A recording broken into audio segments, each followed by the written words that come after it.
stand up and say that it was not right to be prejudiced against people of color, that they should have equal access to restrooms and restaurants. And El Paso took that position. And back in history, when that was actually passed, and then the mayor vetoed it at that time, Mayor Seislinger. So we put it out to the voters, and the voters of El Paso approved it. So I think you're coming up to a very similar situation here, where this is going to go to the voters. And what's really important is that on April the 14th, when the voters get a chance to voice their opinion and say whether they want to take a stand against bigotry and they want all people to be treated equally, like it says in our Declaration of Independence, then they need to get out and vote. They can't just stand there and see me walking down the street and they'll say, yeah, Mayor, we got your back, don't worry. Well, if I don't have your vote, then you don't have my back. So that's the important thing that we need to get out.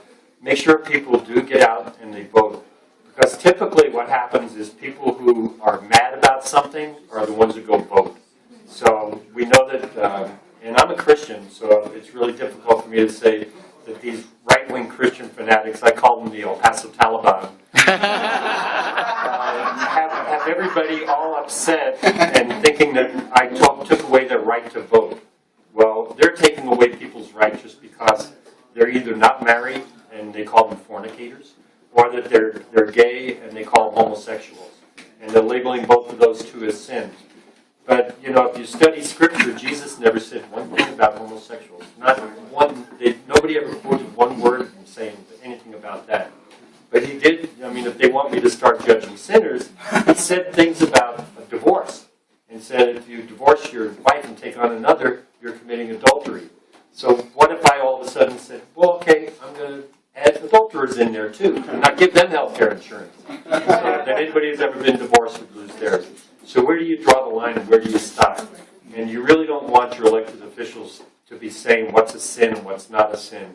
Our job is to provide services to people and to use your taxpayer dollars wisely. That's it. You know, it's not to say what lifestyle is correct and what lifestyle is incorrect. Who should get married, who shouldn't get married, what color matters and what color doesn't matter. So I really appreciate everybody coming out tonight and helping me take a stand for this important issue. And quite frankly, I hope it turns out successful. But if it doesn't, then I still have a good legacy. I got kicked out of office for standing up for what was right. And that's a good legacy to leave to my children and grandchildren. Grandpa really didn't care about himself. He cared about standing up for what was right.